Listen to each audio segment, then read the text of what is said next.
Thank you very much for this invitation to speak at the Congress. It's a great honour to be invited to speak, and I'm really pleased to be here. I'm sorry I'm not here for all of the days of the Congress. Next year I will be. So I'll plunge straight in, because this talk probably will take about 45 to 50 minutes, and that should still leave time for questions, but I probably shouldn't hang about. Quick sound check, the long-suffering person at the back, can you still hear me okay? Yeah. Thank you very much. Okay, so the years or the decades of the 1890s and the 1990s seem to have been significant turning points in the development of nursing knowledge and practice. This paper treats these two focal points as pivotal points in a narrative trajectory, which explores the changing emphases of nursing practice and nursing knowledge from the 1840s to the present day. So it's going to range very widely. I hope we don't get too dizzy. The focus is primarily on British nursing, and the paper forms the starting point of a larger study, which will culminate in an extensive exploration of those social, economic and political forces which have impacted on the practice of nursing. It explores four cultural and political influences, well, cultural influences really, which have had a profound effect on the way in which the profession has viewed its mission and its purpose. And I'm viewing these cultural influences as particularly important for nursing. Religious self-abnegation, the idea of nursing work as female work, the association of nursing with dirt, filth and excrement, and the centrality of physical and emotional labour. The paper argues that the embedding of the profession and practice of nursing in such cultural emphases has acted both as an anchor and as a millstone around the neck of the profession, and asks why nursing, a vital element of civilised society, has undergone some fairly dramatic oscillations in both its value systems and its knowledge base. The paper ends by exploring the possibility that an understanding of its cultural roots might enable nursing to embrace a distinct identity which sets it apart from mere healthcare practice, that strange agglomeration of systems, protocols and practices which govern modern health services. So COVID-19 has changed British cultural perspectives on nursing, and it's changed them quite rapidly. There's been a recognition of the gruelling and pressured nature of nursing work, and people have been moved to show their gratitude. But it was not always like this, and recently it wasn't like this. Nurses were not getting this kind of recognition. And that's partly because there were problems within the nursing profession. In the spring of 2011, the British Regulator of Health and Social Care, the Care Quality Commission, undertook a series of inspections in British hospitals.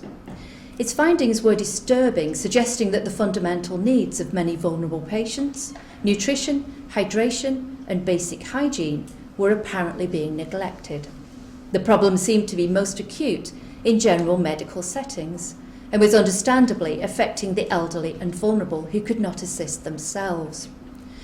Yet some young and highly articulate patients were also expressing the view that they had been affected by poor care. And the most prominent and vocal person was speaking live on Radio 4 in a programme recorded at the Royal Society for the Arts.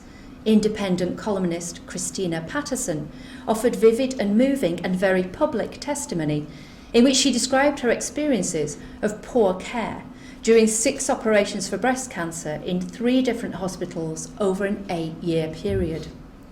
One of the most distressing stories she tells is of her recovery from mastectomy and reconstruction surgery, in which she says, "I can hardly bear to think of what it was like when the nurse who'd been looking after me straight after the operation, and who told me that the operation site had to be checked every 15 minutes, disappeared. And I waited for the team who had been told were going to take over the care to turn up, and waited and waited. After 2.5 hours, I pressed my buzzer. A very cross nurse came to me and told me she was busy. When she came back about an hour later, she seemed to be even crosser. She didn't seem to want to wash me, didn't seem to have noticed that I was lying in a pool of blood. And when I told her that I couldn't move, she asked me what was wrong with my stomach. And I realised that the nurse who'd been assigned to my care didn't even know what operation I'd had. By the end of that long day, when I was lying listening to the night nurses at the end of my bed bitching about other patients and about me, I felt as if I was in another country. I felt, and I know it sounds extremely melodramatic, but I felt as though I was at Passchendaele. I've never, ever, ever felt so alone. So she's a journalist, and she deliberately used this very strong and this very emotive language and used narrative storytelling to get a point across, a point about which she felt very strongly. The findings of the Care Quality Commission gave rise to considerable debate in the national, academic and professional press. National newspapers responded with a series of columns which offered anecdotal evidence of poor care and spoke of the situation in terms of scandal and shame. Academic journals and websites ran columns which critiqued the CQC's methodologies, arguing that its run of spot-check inspections could not be regarded as rigorous evidence because of its patchy and unscientific nature. At the same time, members of the profession defended nursing against the non-evidence-based writings of newspaper columnists. The Nursing Standard responded with a care campaign, and this is an example of one of their front covers. It ran a series of articles focusing on areas such as patient hygiene, feeding, and pain control. But other writers weighed in. Times columnist Camilla Cavendish argued that too many hospitals are delegating fundamental nursing care to unregulated healthcare assistants, sending a signal to nurses that it is beneath them. Such images raise the spectre of a health service in which most of the bedside care is undertaken by untrained, uneducated individuals who have little insight into the meaning and significance of nursing work. Non-historians have said to me, "Isn't that a bit like going back to the 19th century before there were any real nurses?" As a historian, I wonder how to answer such questions, and I'm not sure I've yet found a way, but I do think it is an issue that historians should grapple with. As Stephanie Kirby affirmed, one of the most important roles of the historian is to replace mythology with empirical research, to interpret the traces of the past so that we can better understand the realities behind the myths.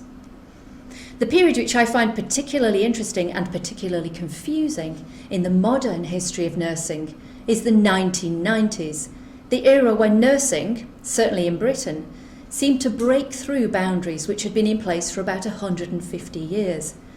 Detailed empirical research will be required before this process, which appears to have been a very rapid one, could be fully understood. Specialist and consultant roles proliferated. Nurses began at that time to prescribe drugs and undertake minor surgery. At the time, many expressed optimism. It seemed as though the so-called doctor-nurse game, which had been identified by Stein in 1967 as a significant feature of the mid-century healthcare landscape, was over. Nurses no longer had to suggest treatment and nudge doctors into providing it. They were now themselves the arbiters of a certain amount of treatment, coming into their true inheritance as the holistic practitioners they had always really covertly been. And yet dissenting voices were heard. Some writers in the nursing press argued that nursing was not only losing its core work, the delivery of fundamental care, but also its core values. The nurse was no longer the compassionate carer, the patient's advocate, but merely the arbiter of a treatment regimen. Nurses, it was suggested by some at the time, had become junior doctors. So from the dilemmas of the present, or the near contemporary, from contemporary history, I looked at some of the writings of past nurses.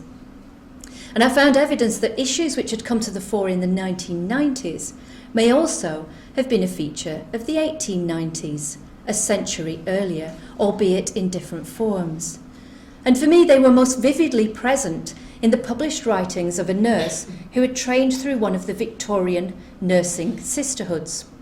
A nurse who wrote anonymously and referred to herself only as Sister Eva. The author writes of her introduction to the sisterhood and to a life of hardship, a hard straw mattress, and only one drawer for her possessions, the remainder of which were given away to the needy. She tells of how she was obliged to blacklead the stove and mop the floor on her first day on the ward, and emphasises the thanklessness of much of the work, and also refers to the frequent ingratitude of the patients. She then goes on, however, to tell the story of one particular patient with whom she became quite friendly and who was chatting to her about her previous nurse. I cannot say that she was not a good nurse. If goodness consists in doing one's duty, she was excellent. She knew her duty and did it well. But she went no further. There was an indescribable deficiency in her, a something for which I unconsciously looked without finding it. My illness, you see, had made me sensitive, for I soon discovered that it was sympathy she lacked. I longed for a kindly word and smile, but saw only the face of stoical indifference. I shall never forget that sad time. A little sympathy would have made all the difference. And this word sympathy comes up quite a lot in the historical record. I find it sympathy quite an interesting word. I want to try and deconstruct it now, as we'd be here far too long and you'd miss the break. But that word comes up a lot. This patient's words, I shall never forget that sad time, are strangely redolent of Christina Patterson's, I have never, ever, ever felt so alone. But are these things suitable subjects for research? People often say to me, but it's not rocket science, is it? It's just basic humanity. So why is it sometimes present and sometimes lacking? As well as recounting her own experiences and those of patients she met, Sister Eva wrote of the significance of nursing care and the perennial problems caused by its absence. And she wrote, in nursing, it is fact, not fiction, with which we have to deal. Reality is stamped on every detail of it. Sickness, pain, and death are indeed stern realities, and there must be no trifling with them. At the bedside of the sick, the curtain is drawn aside. We see no longer suffering hidden with the mask of etiquette. All is changed there, and we have before us only the poor distressed patient, needing all our care, all our love, and drawing from us all the sympathy of which we are capable. What if we're capable of little of either? Eva's words do seem strange to us, couched in the somewhat florid, emotionally loaded, late Victorian language. They reach us across a gulf of time, from a world whose cultural values seem slightly alien, and yet somehow, as a profession, nurses find ourselves discussing the same issues now, albeit in a different language. It's generally accepted that to find the origins of the modern nursing profession, one must reach back as far as the sisterhoods of the 1840s in England and their forerunners, the deaconess movements of Protestant European countries. Of course, this process, an intrinsically unhistorical one, of searching for origins which can never quite be pinned down, immediately triggers a further reaching back into the early modern period, where we encounter Vincent de Paul and Louise de Marillac and the Daughters of Charity. Or to the Middle Ages, the heroic era of the Knights of St. John and Camillus de Lellis. The Victorian sisterhoods, although mostly Anglican, were drawing on a rich legacy of vibrant European religious tradition, which was rooted mainly in the secular religious movements of the medieval church, the early modern Counter-Reformation movement, and the modern Protestant deaconess houses, foremost among them, of course, the Kaiserswerth Institute. So reaching back to the 1840s brings us into contact with religious self-abnegation, menial labour, a female-gendered workforce, and the rigours of an endeavour which is at once both physical and emotional. What happens if we reach forward 50 years from that pivotal point in 1890 to examine the nursing of the 1940s. Well, its appearance had changed in some scenarios. Its appearance had changed quite dramatically. In Britain, we encounter a high-profile nursing profession which is well established and which has a significant role in a world conflict. In 1940, British Army nurses were on the brink of gaining officer status, and yet they still represented an almost entirely female workforce, which abased itself before the rigours of self-sacrificing and at times highly risky work practices. Now, religion was less overtly powerful, much less overtly powerful. And yet self-abnegation, female identity, dirt work and emotional labour were still there. Nursing work, seen as demeaning, female, dirty and emotional, could it be that these elements were, throughout the first century and a half of modern nursing's professional existence, part of the bedrock, or at least woven into the bedrock of nursing's values, forming the milieu in which nurses learned their emotionally and morally loaded artistic skill? And if this is the case, do they each demand a closer look? So I've identified religious self-abnegation as one of the strange contradictory elements of modern nursing, one of its most powerful legacies. Sister Eva writes of the need for the nurse probationer to learn to endure hardship and to embrace self-sacrifice. And she's not a lone voice in these messages. The writers of nursing textbooks in the later 19th century were saying exactly the same things. Indomitable matrons such as Eva Luckers at the London Hospital and Isla Stewart at St Bartholomew's Hospital. And these are concepts which are rather alien to us in the 21st century. This religious self-denial, which is inherited from the religious movements of the medieval and early modern periods, carried a strange contradiction at its core. Self-denial and self-sacrifice brought immense power, which, although it appeared to be ultimately a feature of an otherworldly salvation, could actually be realised in the world. The most powerful religious movements held both great influence and massive wealth. And they also embodied another strange contradiction.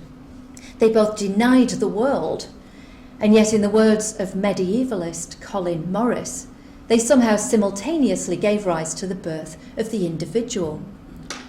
This brings me to my second feature of modern nursing, its gendered status. The 19th century revolution in nursing was a gender and class one. In Jane Brooks' terms, nursing came to be bound by gender, but structured by class, as the new nurse, the so-called new nurse in the late 19th century, came to form the elite of the profession. As Carol Helmstatter and Judith Godden have both demonstrated, it was the power of the lady, the genteel woman of a higher social class, that raised the status of nursing from that of domestic servant in the mid-19th century. Again, we find the paradox of an apparently weak social grouping coming to wield social influence. The nursing class was the governess class, the class of so-called surplus females, who might or might not have had to work for a living, but who were from undeniably genteel backgrounds, the group which came to be respected as the moral conscience of an entire era. And yet, did their influence really change anything? 100 years after Nightingale's expedition to Scutari gained the admiration of a generation, we find student nurses being portrayed in the 1958 film The Feminine Touch as powerless ward skivvies who complete the work that the ward maid cannot find time for and who are at everybody's beck and call. But as you can see, they do fall in love with the doctors. And what of my third element of nursing's legacy? The engagement with dirt, grime and filth, the handling of excrement and exudate. Florence Nightingale has been seen by modern historians as viewing herself as a sanitary missioner. Her goal was to train a generation of nurses to sanitize, to clean up both the physical and the moral universe of the patient. One of the earliest protagonists of this view was, of course, Charles Rosenberg, whose paper on the subject has since met with some criticism for its emphasis on Nightingale's apparent adherence to miasma theory. Nurses both within and outside hospitals engaged with the late 19th century sanitary movement. And in Britain, the Manchester and Salford Sanitary Society has been viewed as the forerunner of the modern health visiting profession. Yet if nursing embraced its role as the arbiter of hygiene and cleanliness in the mid-19th century, it experienced the consequences of that decision in the later 19th and the 20th centuries. As germ theory became established in the professional and then quite rapidly in the lay psyche, hygiene came to be split off from sepsis and antisepsis. Hygiene, no less important than these other two elements of infection control, became their poor relation, associated with low-status domestic labour rather than technical expertise.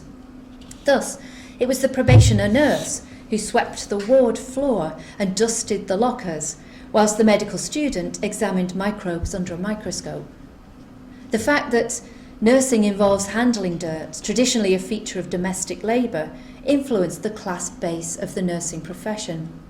Because such work has, for obvious reasons, been viewed as distasteful, it has not always attracted the more highly respected or the most highly qualified members of society. Because the higher social classes have always had better access to the educational opportunities of their day, be these governesses or grammar schools, this has meant that the nursing profession has struggled to recruit a well-educated workforce. And yet there have been exceptions to this rule. At times, and it is of course changing now, it's now care work that struggles to recruit, as we're all very, very well aware at the moment. At times, nursing has gained in status and recognition and has been able to attract recruits from more affluent and influential social classes. In the late 19th century, nursing attained a higher status because it was able to present the work of handling patients' bodies and body fluids as meaningful and important spiritual work. It was able to attract ladies to do that kind of work, but only to its elite schools, where they could have kind of fast-track training into management. At the turn of the century, the kudos of the London hospital training schools remained high, but the split between their higher educated elite probationers and the trainee nurses in the poor law hospitals remained, and those divisions were quite stark. Those middle-class women who were attracted to nursing by recruitment propaganda, which presented it as respectable and worthwhile work, found that they were crossing a class barrier. Many found this experience rewarding. Elsie Knocker entered nursing as a young single mother from a middle-class but rather impoverished background in the early years of the 20th century. Many adventures later, she emerged from the First World War as the Baroness de Cercles. She described in her memoir, Flanders and Other Fields, how she relished the opportunity to nurse the families of striking industrial workers in Poplar, East London, during the general strike of 1926. She loved an adventure, did Elsie Knocker. It's always such a pleasure and a privilege when one is shoved through or under or over the class barrier. It's so miserable and anticlimactic when one has to creep back into one's own station in life. But after our adventures in Poplar, Knocker experienced a much less positive exposure to working class life. I spent a year, perhaps the most miserable of my adult life, working in a nursing home. The patients paid through the nose, but the nurses were paid £1 a week and no nonsense about overtime. I was bitter, frustrated and humiliated. It was hard to stay polite, let alone be cheerful. My experience counted for nothing. In fact, I had to keep quiet about it. I began to have an even deeper sympathy with the general strikers. The conditions of work and the attitude of the matron were enough to make anyone want to strike. Interestingly, British nurses hardly ever did strike, although, as Chris Hart has shown, they found ways to express their dissatisfaction with their pay and working conditions, such as when, in 1937, a group of British nurses marched down the Strand in London with banners, but wearing masks to conceal their identities for fear they lose their jobs. There was much more industrial action in the USA in the 20th century, and this is an image of nurses in New York striking for better pay. My fourth and final nursing legacy is physical and emotional labour. Sister Eva refers to the exercise of the emotional element of nursing work in terms of an ability to sympathise with patients. In Edward Bordeaux's 19th century novel St Bernard's, the author's portrayal of Sister Agnes shows the nurse going much further than demonstrating sympathy. In an action which may have mirrored Bordeaux's own observations of nurses in a late 19th century hospital, she actively warns patients that unscrupulous doctors are about to perform experimental surgery on them. In the First World War, volunteer nurses commented on a curious phenomenon. Some trained professional nurses seemed to be strangely devoid of emotion, unable to engage either with their patients or with their volunteer assistants.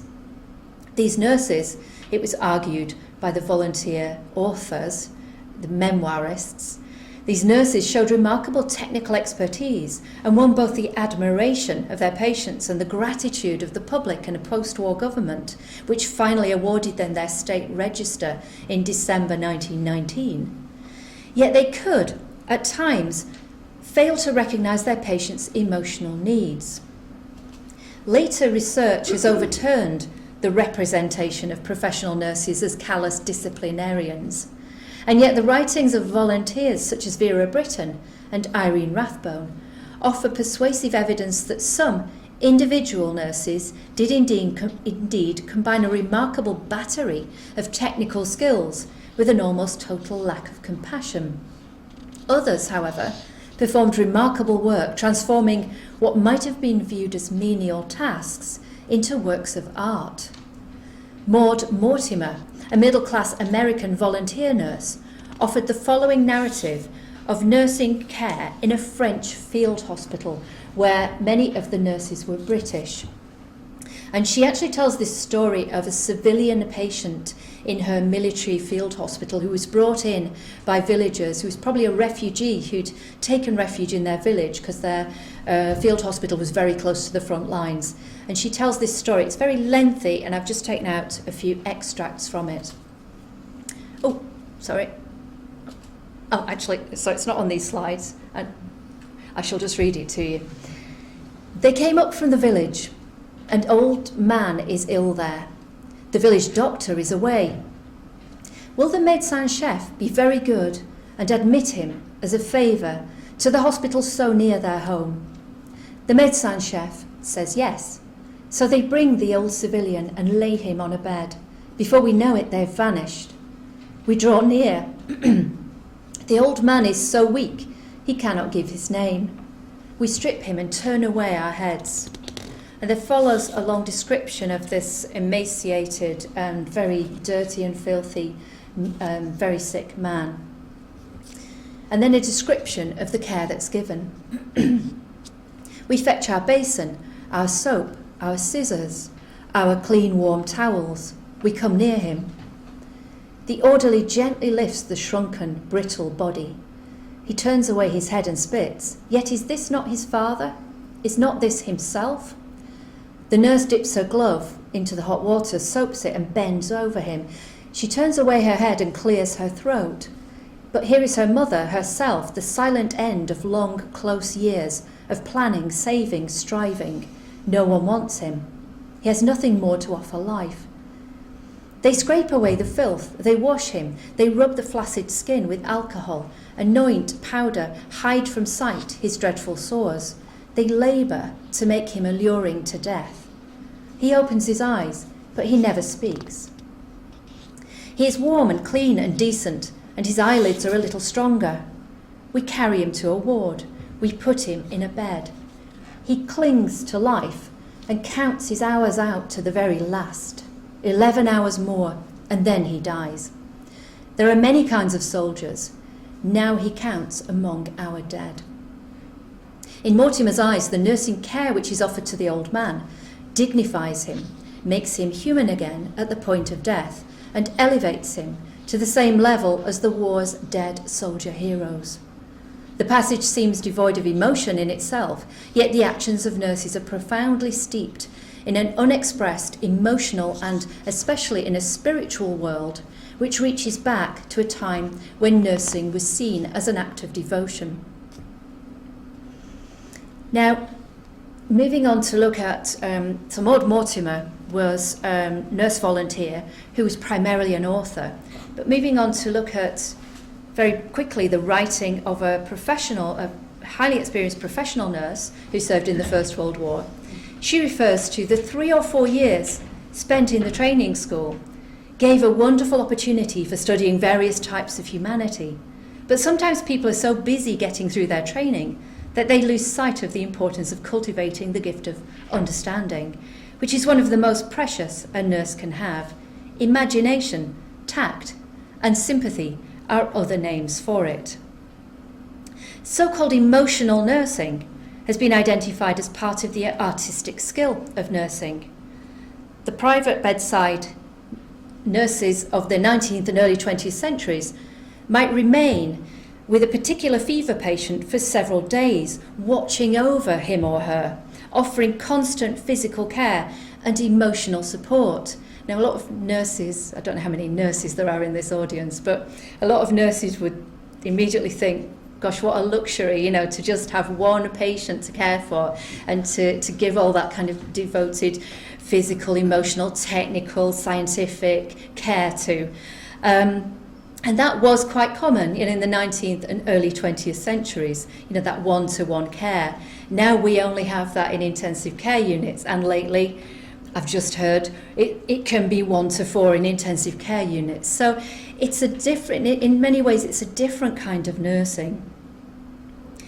In some of the medical and nursing writings of the day, this intensive caring work translates as careful nursing. That's the phrase that is often used by nurses and by doctors. That phrase is used by doctors a lot, in which the nurse takes care that all of the patient's physical and emotional needs are met in order to, as Nightingale wrote, put him in the best condition for nature to act upon him.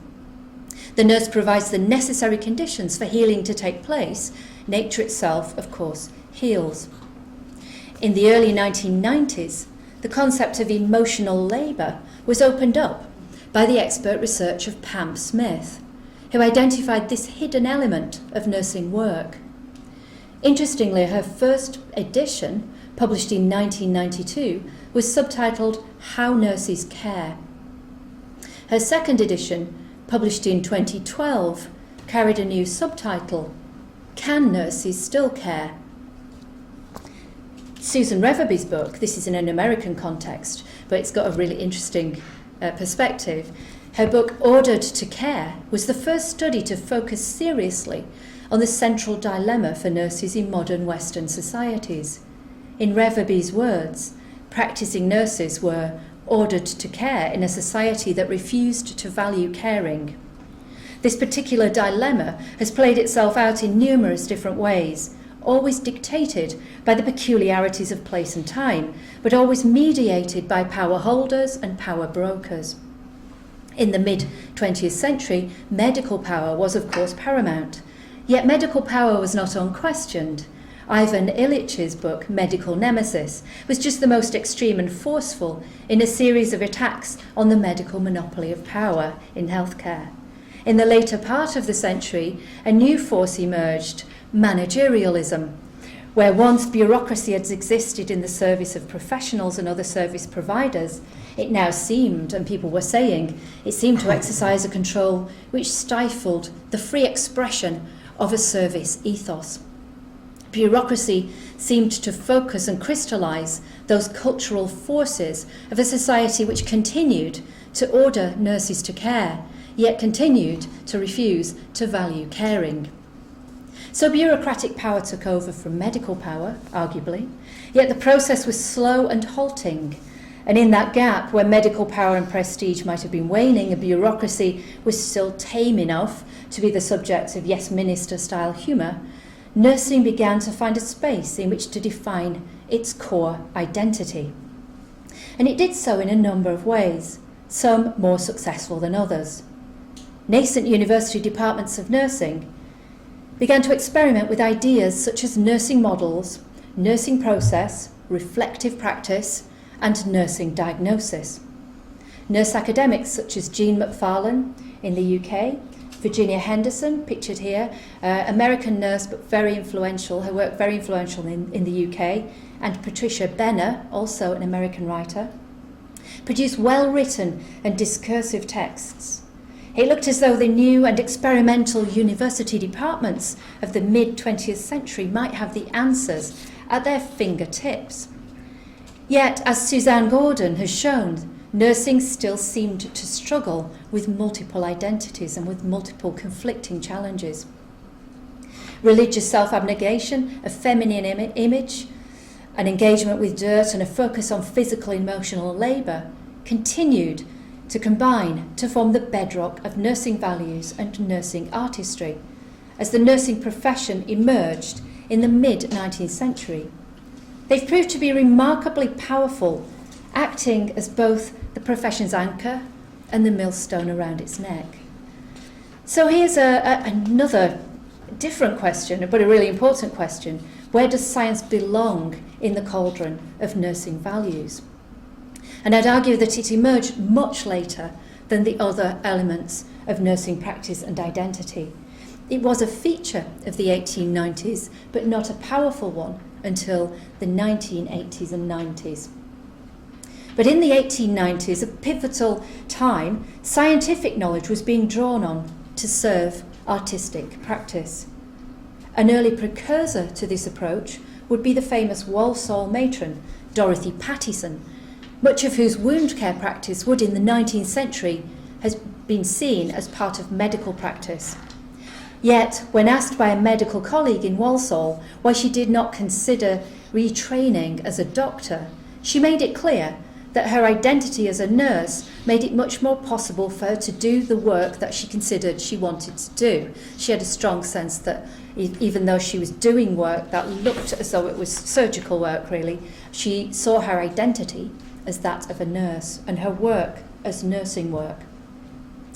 As the teacher of Margaret Lonsdale, one of the most vocal and challenging nurses of the 1880s, Pattison can be viewed as the originator of a counter-culture of nursing in the 19th century, although it was unlikely to have been her intention.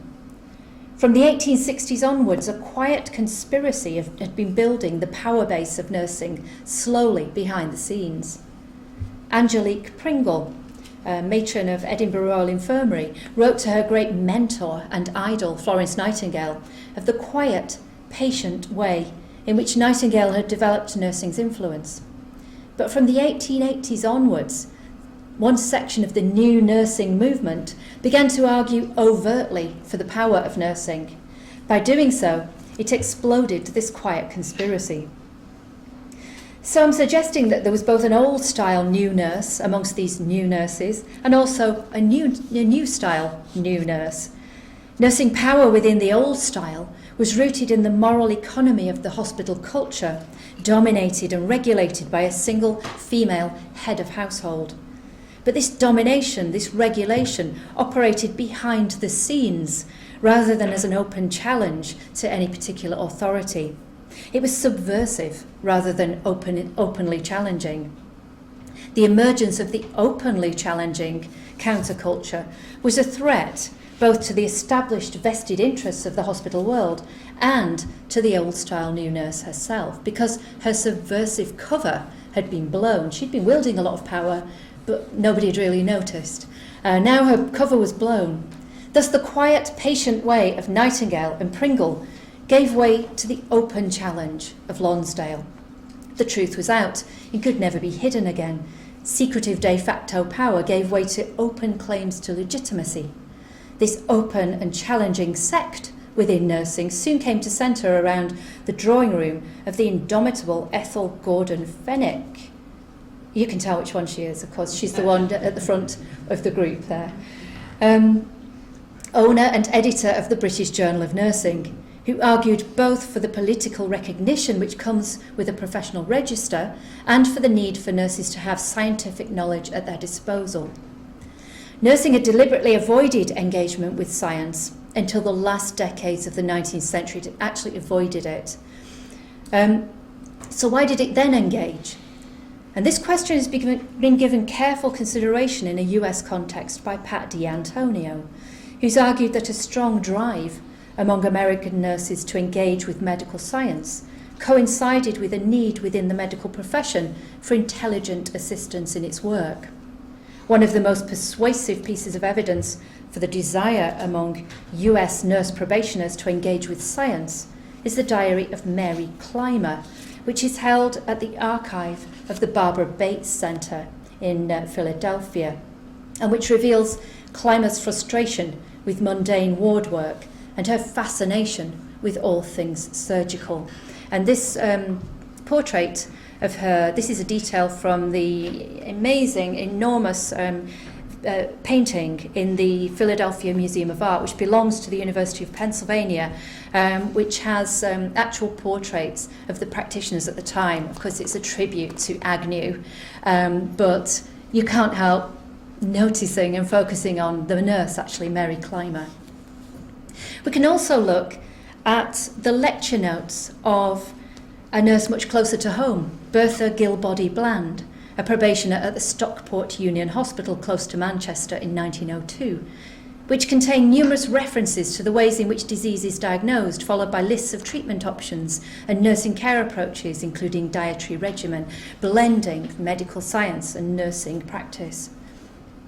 This scientific element of nursing knowledge was gradually assimilated into the mainstream culture of nursing, sitting alongside and not in opposition to the powerful moral claims of the new nurse. But the fear had always been that the science might swamp the morality, that nurses might become, in Nightingale's terms, mere dictionary. This was a fear that was particularly held by Florence Nightingale. But science was not identified as nursing's real enemy in the mid-20th century. In that era following the end of the Second World War and the establishment of the NHS, it was routinization that was seen as nursing's real enemy. As late as the 1970s, Isabel Minguez argued that such routinization of nursing work was a defence against the nurse's anxiety. Historian Penny Starnes has suggested that routinization was in fact an element of the drive for professional status through military discipline or military style discipline, which emerged in the 1940s. By the 1950s, a number of academics had begun to examine this strange and stultifying routinization at the heart of nursing. And the need to educate nurses to think for themselves was one of the rationales for degrees in nursing. Another was the need for clinical practice to be evidence-based. One of the most significant reformers of nursing education was Margaret Scott Wright, who later said in an oral history interview, looking back on her own practice, "I've lost all the drug knowledge and things like that, but the needs of the nursing service, the idea of tender loving care and talking to people and communicating and supporting them, I think would never leave you. Those basics of nursing would never leave you. If you could just nurse one or two people and give some real quality care, that would satisfy you and them. But I doubt if that would be possible from what I hear." She's looking back from decades later. Oops, going backwards. The quality of a service like nursing is indicative of the quality of the society you live in. That is what keeps you going. So in the 1990s, a transition took place. There was a significant move away from the desire to better understand the fundamentals of nursing to an emphasis on the pursuit of medico-scientific validity.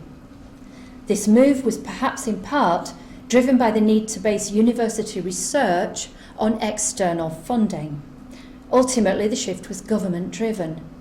Instead of forming a discipline around nursing in its essentials, the academics of the 1990s looked to their powerful disciplinary neighbours, medicine and biomedical science, and engaged with those disciplines, leaving behind some of the unfinished work of defining and developing nursing as a discipline in its own right with its own boundaries. I attribute this to the fact that nursing failed to argue for its own funding sources, and so was condemned to seek funding from medico-scientific research councils, embracing those areas of study in which the power and the funds were vested. A marriage of convenience, maybe, or perhaps a return to the doctor-nurse game on a really grand scale. In the 1990s, we saw in the UK a remarkable explosion of nursing roles, the emergence of the concept of advanced nursing practice, drawing upon a scientific knowledge base. When we look at what's been achieved by advanced practice in the 20th century, and a lot has been achieved by advanced practice in the 20th and even more in the 21st century, but we do need to ask ourselves just how much of that practice was really new. I've looked in the archives and I've found a number of sources. I haven't had to look very far really to find examples of so-called advanced nursing practice existing by accident in the early to mid 20th century. And this is usually in emergencies, in wartime, and in remote areas. And a particularly interesting example, and I'll just show you this image, which is actually from the early 20th century, from the Grenfell mission in Labrador. This is actually an image of Cecilia Williams, one of the very first Grenfell nurses. But I'll just tell you something about a story told by one of the much later nurses in the 1950s, Leslie Dyack. In the absence of a doctor, she performed minor surgery whilst her housekeeper administered the anaesthetic. She sutured husky dog bites on various parts of people's bodies, including on a child's scalp. And these are just some of the more dramatic examples of nurses just breaking the boundaries of their practice because it was necessary at times and stepping comfortably into the medical domain. The most striking example of this was actually, for me, is actually in the First World War, when suddenly it seemed like a great idea and totally okay to train nurse anaesthetists, lady anaesthetists. But once the war was over, it was, oh no, actually, they need to go back to whatever they were doing before, because anaesthetics can only be delivered by doctors. Okay, but moving on, as advanced practice roles gained strength in the 1990s, the claim of the nurse to be the governing force within the moral universe of the hospital appeared to be weakened. So why was that? Perhaps in order to begin to answer that question, it's necessary to just have a quick look again at those four main elements of nursing's cultural roots that I identified right at the start of this paper, and to see that they have been slowly dissolving. By 1990, religion was no longer the governing force within Western societies. Nurses were practicing in a world which had been dramatically transformed by second-wave feminism. Society believed it had conquered the germ, so dirt was just dirt, cleaning was just cleaning. And emotional labour was something that you undertook yourself in the company of your therapist, not your nurse. Your nurse was concerned about your safety to a greater extent than your emotional well-being, because safety failures could be the subjects of litigation. Apologies for the level of cynicism, actually, which I'm noticing in bits of this paper.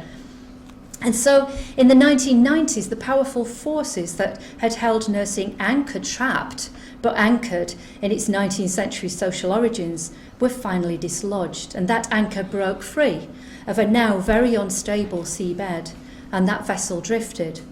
It was free to find new open waters of specialist and advanced practice. But it was also vulnerable to the buffeting of every hostile wind and perhaps liable to capsize. The profession needed some means of forging a new set of stabilisers. It had to take on some ballast fast.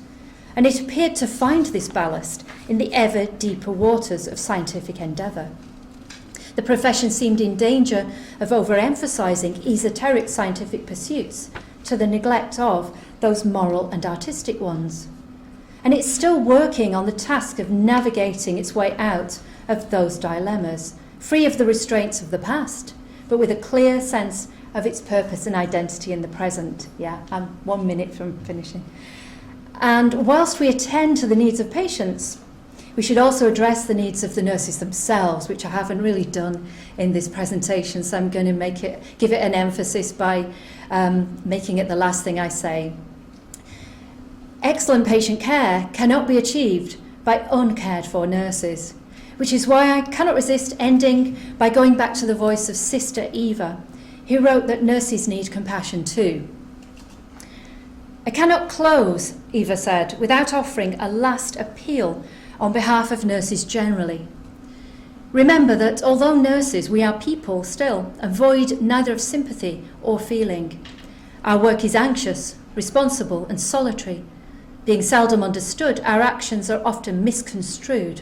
Yet in the greatness of your hearts be disinclined to doubt us, and in the multitude of your thoughts spare one kindly thought for us. And there she is again, and that is a list of the books and articles I've referred to during this talk. Thank you very much.